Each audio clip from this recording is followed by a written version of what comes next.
Well, next clashes have been taking place between protesters and police at Istanbul University. It's one of several demonstrations that have sprung up across the city as people flout a ban on gatherings imposed in the wake of the arrest of Istanbul's mayor.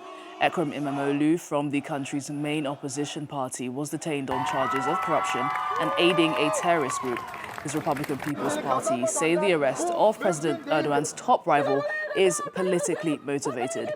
Well, let's cross live to Jasper Mortimer now. He's in Ankara for us. Jasper, what's reaction been like to these arrests? We've, of course, seen all these protests springing up. Tell us what people have been saying. Yes, well, as soon as the arrests took place this morning, the governor of Istanbul, who is appointed by the government, he's not an elected official, banned demonstrations in the city for 4 days. Any political meeting was outlawed. Despite that ban, demonstrations have been taking place. There was a demonstration of thousands of people outside the Istanbul City Council offices this evening, and half an hour ago, Özgür Özel, the leader of the opposition, was addressing the crowd there. It is to his party that Imamoglu belongs.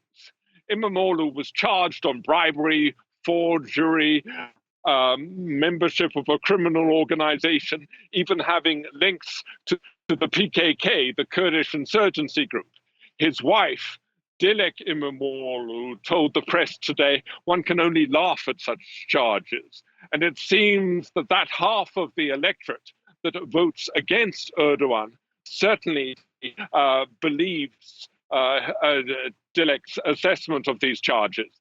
There have been demonstrations outside the Istanbul police headquarters today. Hundreds of students demonstrated outside Istanbul University. They clashed with police who used pepper spray. There have been 3 demonstrations, small demonstrations, here in Ankara, where I am. And there was a 4th demonstration in Izmir. There's also been a financial reaction. The lira fell against the dollar by 10% this morning. Afterwards, it rebounded somewhat.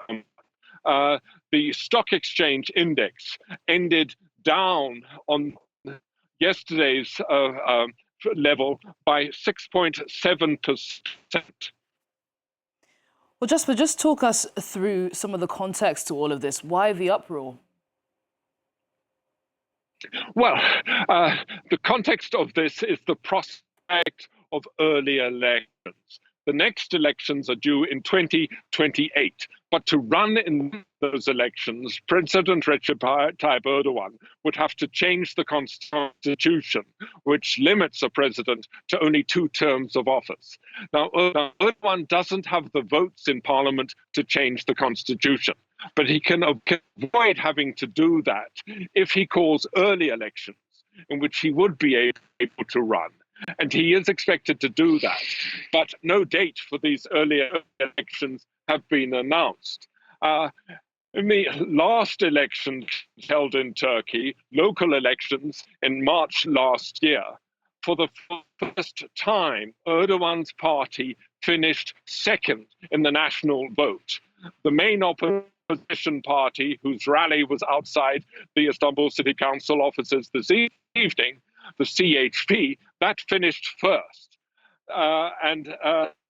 So far, opinion polls have been indicating that CHP candidates, notably Imamoglu, would beat Erdogan in a presidential election.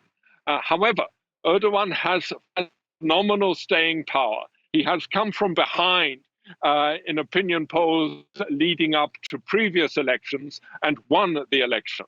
So one mustn't underestimate him.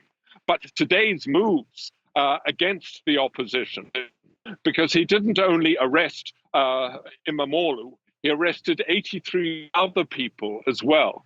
Today's moves suggest that for the first time, Erdogan is seriously worried that the opposition could beat him.